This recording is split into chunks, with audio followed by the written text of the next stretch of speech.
This is a 38-year-old mother of 3 children that presents with functional issues post-pregnancy.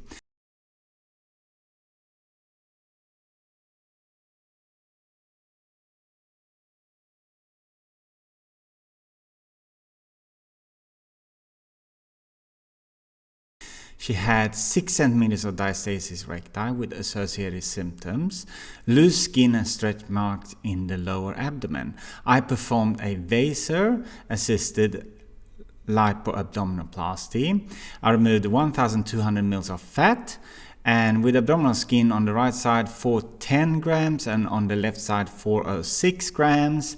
I repaired the diastasis recti, and we also did a removal of implants. The images are shown 12 months post-surgery.